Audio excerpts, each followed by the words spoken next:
Hello नमस्कार दोस्तों, आज हम जानेंगे हिंदी के बारे में और हिंदी की व्याकरण के बारे में बात करेंगे। पहले हमने बात की थी भाषा कैसी होती है, किस तरह की होती है, उसके बारे में बातें की थी। आज हम हिंदी के बारे में बात करेंगे और हिंदी भाषा की जो व्याकरण है सबसे पहले उसके ऊपर बात करेंगे आज हम।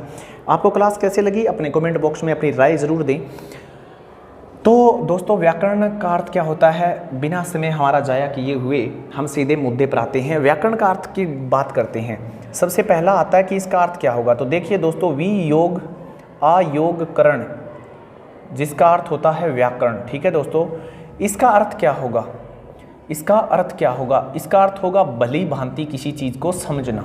क्या होगा? भली भांति किसी चीज़ को समझना ही हमारी क्या कहलाती है? व्याकरण कहलाती है। दूसरी चीज़ आती है व्याकरण की परिभाषा क्या होगी, यानी इसे परिभाषा क्या होगी व्याकरण की। तो देखिए, मैं 3 चीज़ें लिखता हूँ। पहली चीज़ है शुद्ध लेखन। इससे हमें क्या सीखने को मिलेगा? शुद्ध लेखन, यानी शुद्ध लिखना सीखोगे आप। उच्चारण सीखोगे कि उच्चारण शुद्ध रूप से कैसे किया जाता है। ठीक है, और शुद्ध रूप से प्रयोग भी आप सीखोगे इसमें, कि हम शब्दों का शुद्ध रूप से प्रयोग कैसे करते हैं, ये बात आप इसमें सीखोगे। दूसरी चीज़ आती है दोस्तों इसके अंदर हमारी, कि व्याकरण के प्रकार कितने होते हैं। क्या चीज़ें समझोगे आप? व्याकरण के प्रकार कितने होते हैं। तो व्याकरण के प्रकार, पहला आता है वर्ण, दूसरा आता है पहला वर्ण, और दूसरा क्या आता है? शब्द आता है, और तीसरा आता है इसके बाद वाक्य। ठीक है, अब आप सोचोगे वर्ण कैसे? वर्ण क्या हो गया? कै। ठीक है, और शब्द क्या हो गया? कै जोड़ के और लय जोड़ के बना दिया मैंने कल। और वाक्य मतलब मैं अलग अलग वाक्य, जैसे मैं कल आऊँगा, मैं कल आऊँगा। तो इस तरह से ये वाक्य हैं। अब आप एक बात देखिए, अगर बात आती है कि भाषा की सबसे छोटी इकाई कौन सी है, भाषा की सबसे छोटी इकाई कौन सी है? भाषा की सबसे छोटी इकाई है तो वो क्या है? वर्ण है, क्योंकि इससे छोटा और क्या लिख सकते हो आप? और कुछ लिख ही नहीं पाओगे। तो भाषा की सबसे छोटी इकाई कौन सी हुई? वर्ण हुई। और एक बात और ध्यान रखें, लिखित रूप में भी पूछे तो भी वर्ण ही होगी। लेकिन अगर भाषा की सबसे मौखिक सबसे छोटी इकाई पूछी जाए तो क्या होगी? ध्वनि। क्या होगी दोस्तों? ध्वनि होगी। मौखिक रूप से सबसे छोटी चीज़ पूछी जाए तो वो ध्वनि होगी, क्योंकि सबसे ज़्यादा ध्वनि निकलती है। और ध्वनि के ही लिखित रूप को क्या कहते हैं? वर्ण कहते हैं। ध्वनि के ही, ये कै बोला मैंने, कै, ये मेरी ध्वनि आई और इसी को लिख दिया मैंने, तो ये क्या? सबसे छोटी इकाई वर्ण कहलाई। तो ये थोड़ी सी देखने वाली बात है। दूसरी आती है, मान लीजिए अर्थ के आधार पर कै का कोई अर्थ नहीं निकलता, तो निकलता किसका है? शब्द का अर्थ निकलता है। कल मतलब समझ गए आप, लेकिन कै का मतलब नहीं समझोगे आगे क्या हो सकता है। तो अर्थ के आधार पर सबसे छोटी इकाई हो गई शब्द, और सबसे बड़ी इकाई हो गई अर्थ के आधार पर वाक्य। क्योंकि देखिए, वाक्य सबसे बड़ा है, 1 2 3 4 इस तरह से वाक्य, यानी अर्थ के आधार पर सबसे बड़ी इकाई अगर हम बात करें तो वो क्या होगा? वाक्य होगा मेरे दोस्तों। ये बात आप ध्यान रखें।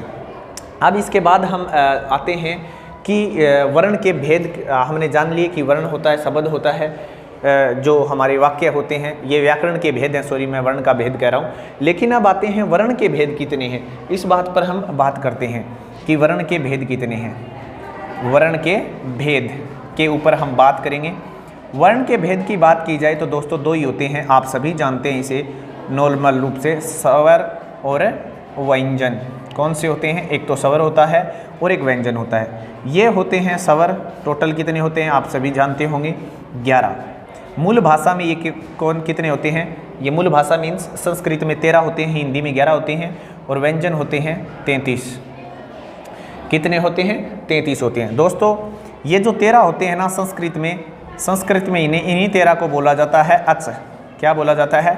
अच बोला जाता है। अब हम हिंदी वाले 11 की बात करते हैं। कौन कौन सी? ए हो गया, आ हो गया, ई हो गया, बड़ी ई हो गया, छोटा ऊ हो गया, बड़ा ऊ हो गया, री हो गया, और एडी जिसे हम बोलते हैं बड़ी एडी, और हम जब छोटे थे समझते थे ओ हो गया और बड़ा ऊ हो गया। तो देख सकते हो 1 2 3 4 5 6 7 8 9 10 और 11। ठीक है दोस्तों। और जब बच जाते हैं, जिसे हम कहते हैं अंग और अ, यानी इसे अयोगवाय बोलते हैं। ये जो दोनों हैं वो क्या हैं? हमारी कौन सी भाषा में चले जाते हैं, इस संस्कृत मूल भाषा में ये 13 होते हैं और इन्हीं को मिलाकर टोटल जो 13 होते हैं उनको कहते हैं हम अच कहते हैं दोस्तों। ठीक है, मुझे लगता है आपको ये धीरे धीरे समझ में आ रहा होगा। लेकिन अब बात करते हैं इन्हीं में से ये बच गए वो कै कबूतर से लेकर जो जय जैनी होता है आपका वहाँ तक टोटल कुल मिलाकर सारे के सारे 33 होते हैं। उसके बाद बात करते हैं नेक्स्ट, यानी इसके बाद जो आता है हमारा नेक्स्ट पॉइंट वो आता है सघोष का, कि सघोष वर्ण कौन से होते हैं और अघोष कौन से होते हैं। दोस्तों सघोष वर्ण जानने के लिए आपको सबसे पहले क्या देखना होगा, जिस तरह से हम बात करेंगे, मैं एक बना रहा हूँ तालिका बना रहा हूँ, जैसे देखिएगा कि क ख ग घ इ, ठीक है। उसके बाद आता है च छ ज झ और इ, ट ठ ड ढ और इ, त थ द ध और न,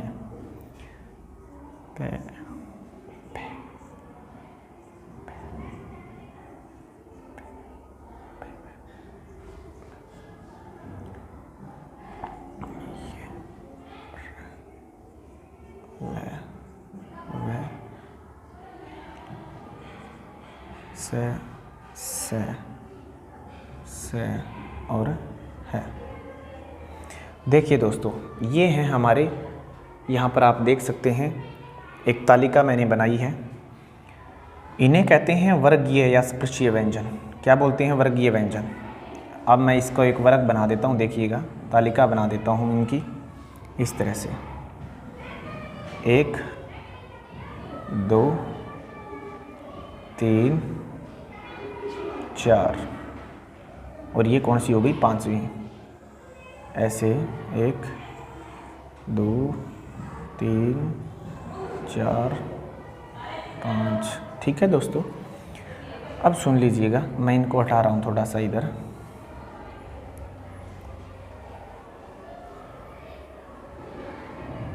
ये देखिए, ये थोड़े अलग हैं।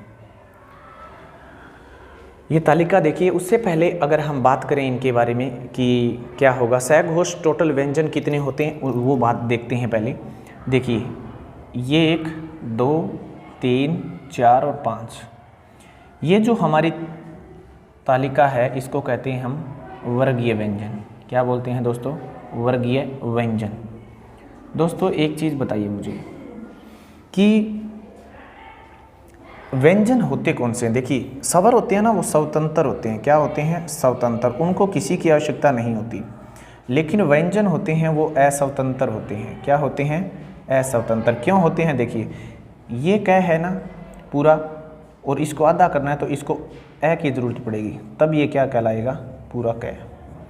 ये देख सकते हैं आधा क है, लेकिन ए को किसी की ज़रूरत नहीं पड़ती, ए सीधा ही लिखा जा सकता है ऐसे। इसको ज़रूरत पड़ी क्या की, तो इसीलिए कहते हैं कि स्वतंत्र नहीं होते। ये व्यंजन तभी लिखे जाते हैं जब हम स्वरों को मिलाकर लिखें। अब बात आई स्वर, जो हमारे स्वरों के प्रकार कितने होते हैं। पहले मैं स्वरों के प्रकार बात करता हूँ। देखिए स्वरों के प्रकार, स्वरों के प्रकार कितने होते हैं? 3। जिस तरह से एक तो होता है हर्ष स्वर, ठीक है, पहला। दूसरा होता है दीर्घ और तीसरा होता है प्लुत, ठीक है दोस्तों। अब दीर्घ कौन, हर्ष कौन सा होता है? जिसे एक मात्रिक बोलते हैं, जिसमें एक ही मात्रा आती है, जैसे कि ए हो गया, ई हो गया, छोटी ई हो गई, छोटा ऊ हो गया और री हो गई। ये टोटल कितने हुए? एक मात्रिक 4। दीर्घ कौन से होते हैं? बच गए वो कौन से हो गए? आ हो गया, ठीक है। देखिए आ हो गया, बड़ी ई हो गई, ठीक है। और कौन सा बच गया? बड़ा ऊ, सॉरी यहाँ नहीं लिखा, बड़ा ऊ हो गया। और कौन सा बच गया इसमें? ये बच गया, ए डी बच गया, ठीक है। उसमें ओ बच गया और ये ओ बच गया। टोटल कितने हो गए? 1 2 3 4 5 6। टोटल ये कितने होते हैं दोस्तों? 7 होते हैं, और इसमें एक और बच गया, इसमें एक और बच गया छोटा ए, ये इसी का ही भाई एक और है, ये ए डी, छोटा ए डी, ठीक है, ये बच गया। तो टोटल 1 2 3 4 5 6 7, टोटल 7 हो गए। यानी ये क्या होते हैं, द्विमात्रिक बोलते हैं इनको, 2 मात्राएं जिनकी होती हैं इन्हीं हम क्या कहते हैं, दीर्घ स्वर। अब प्लुत स्वर पर बात आती है। प्लुत स्वर देखिए 7 तो ये होते हैं दोस्तों, कौन से, दीर्घ वाले, यानी प्लुत स्वर कौन से होते हैं, दीर्घ वाले 7, और प्लस हो जाता है एक ए, यानी टोटल हो जाते हैं 8। ये ए क्यों लिखा, दीर्घ प्लुत स्वर होता कौन सा, जैसे आप कई बार बोलते हो ना भैया भैया, ये भैया आप लंबा बोलते हो, इसी को हम क्या कहते हैं, प्लुत स्वर कहते हैं।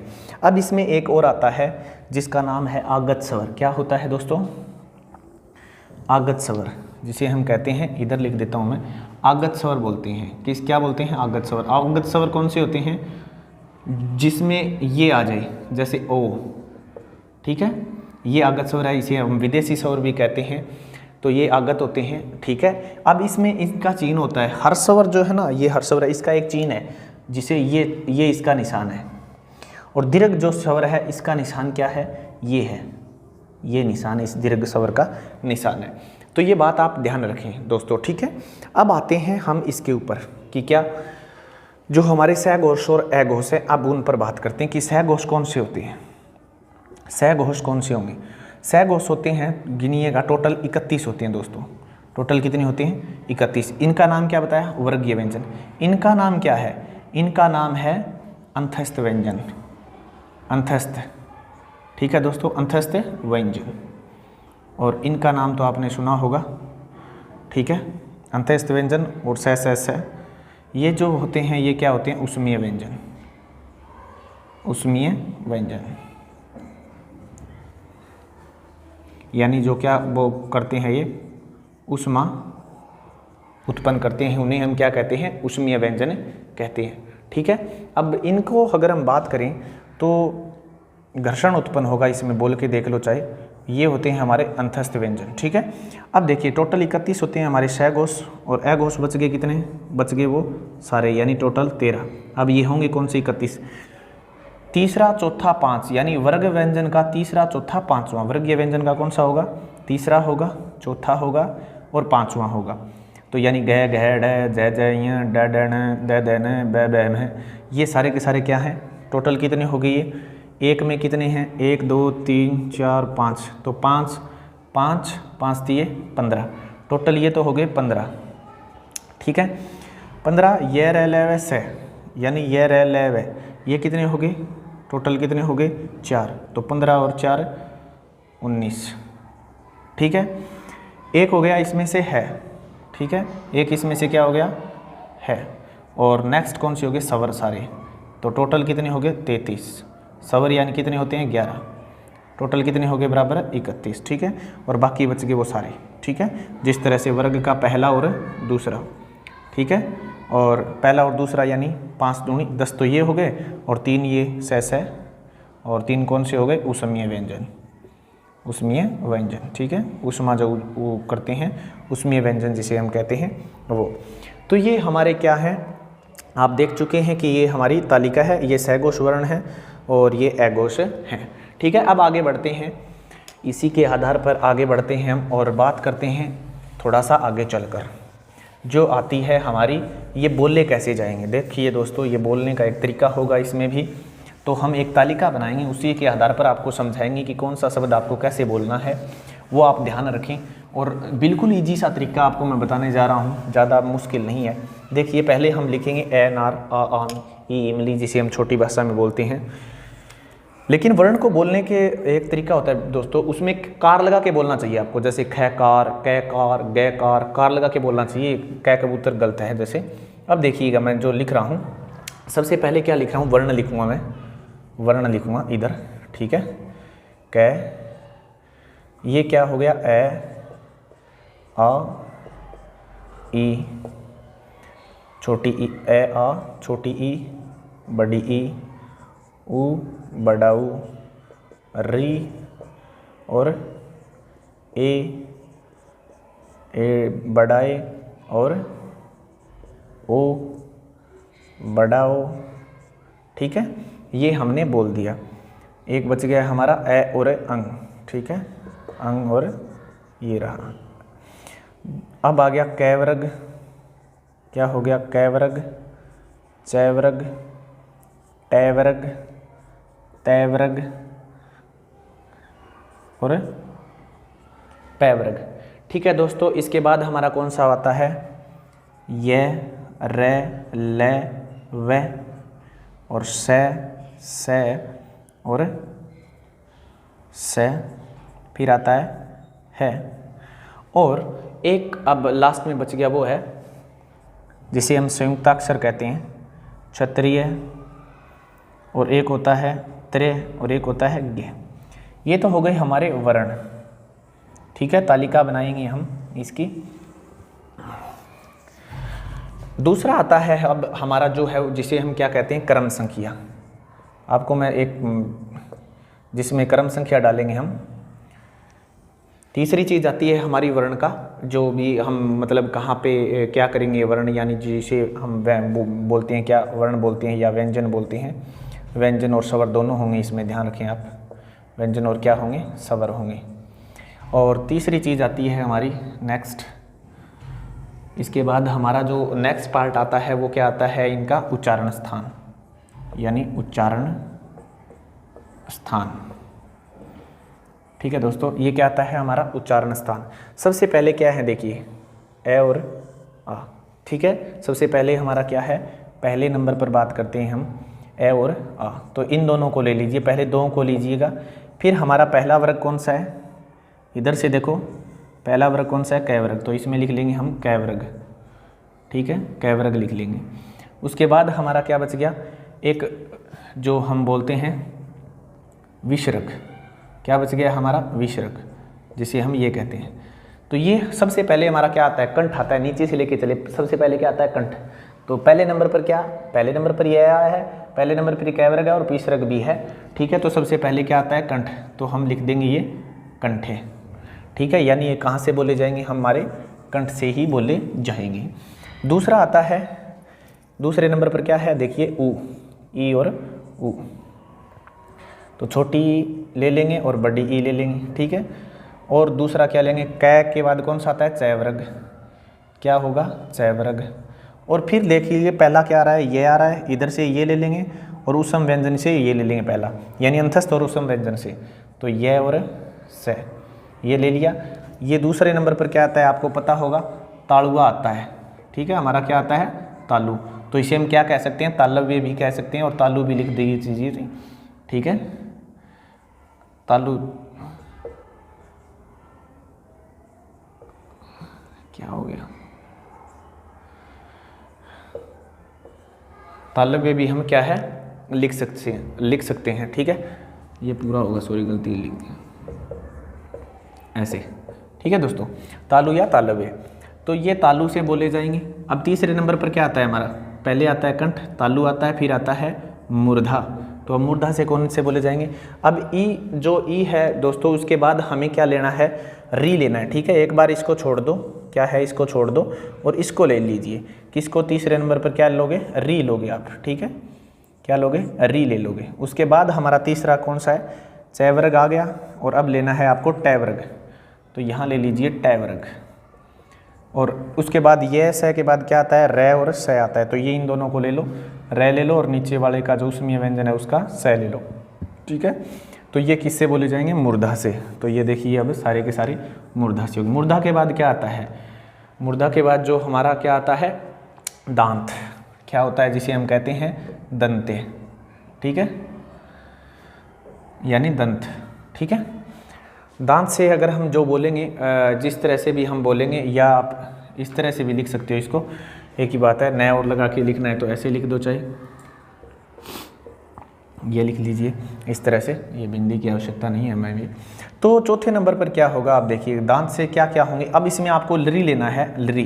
ठीक है, उसके बाद तै वर्ग आ गया हमारा नेक्स्ट। ये देखिए इसके बाद कौन सा है, नेक्स्ट तै वर्ग है।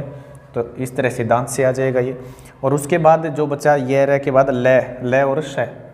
क्या बच गया, लय और स बच गया। तो इसमें लय और स बच गया, तो ये किन से आ गए, दंत वर्ग में आ गए। ठीक है, दांत से बोले जाने। अब लास्ट बचा है होठ, जिसे हम कहते हैं ओष्ठ। ठीक है। तो ये 5वें नंबर पर आता है हमारा। 5वें नंबर पर क्या आएगा, होस्ट आएगा। अब देखिए इसमें क्या बच गया होस्ट में, अब हमारा क्या बच गया, ऊ, ठीक है, ऊ बच गया। तो ये चाहे छोटा ऊ हो और चाहे बड़ा ऊ हो, ये हो गया। और उसके बाद क्या हो गया, पै वर्ग, सारा का सारा पै वर्ग किस में आएगा, इसमें माना जाएगा। ठीक है दोस्त, जिस तरह से भी, तो ये सारे के सारे किस में पहले जाएंगे, ओस्ट में होंगे। उसके बाद जो हमारा आता है, जो नेक्स्ट हमारा पॉइंट आता है वो छठा आता है। छठा जो पॉइंट आता है उसमें आता है, अब बच गए कौन से हमारा, एक तो ये बच गया, ठीक है। इसमें ये भी आएगा, ध्यान रखें, ये बाद में इसी में लिखते हैं क्योंकि ये स्पेशल होस्ट से नहीं बोले जाएंगे, तो हम इसको नीचे वाले में रख सकते हैं। अब आगे देखिएगा, जो हमारा नेक्स्ट पॉइंट आता है वो, अब ये बच गए और ये बच गए। सबसे पहले लेते हैं AAD को, यानी ये बचे हैं हमारे, तो ये दोनों हैं, ध्यान रखें, छठे नंबर पर जो हैं A और AD। जो हम अगर हम इसका उच्चारण करेंगे तो वो दो तरीके से होगा, एक तो होगा कंठ से और एक होगा तालु से। ठीक है दोस्तों, एक क्या होगा, कंठ से होगा और एक होगा तालु से।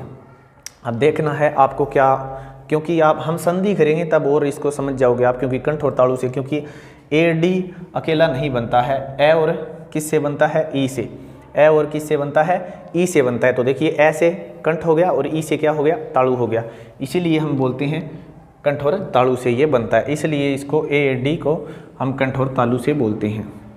ठीक है, ई वर्ग इसमें है और ए वर्ग इसमें। दूसरा आता है हमारा, नेक्स्ट क्या आता है, ओ आता है। ठीक है, उसके बाद क्या आता है, ओ, बड़ा ओ। ठीक है, ये जो हमारा कंठ और, जिस तरह से हम देखें तो कंठ और क्या बोलते हैं, एक मिनट आपको बताता हूँ, होठ किधर है, ये रहा।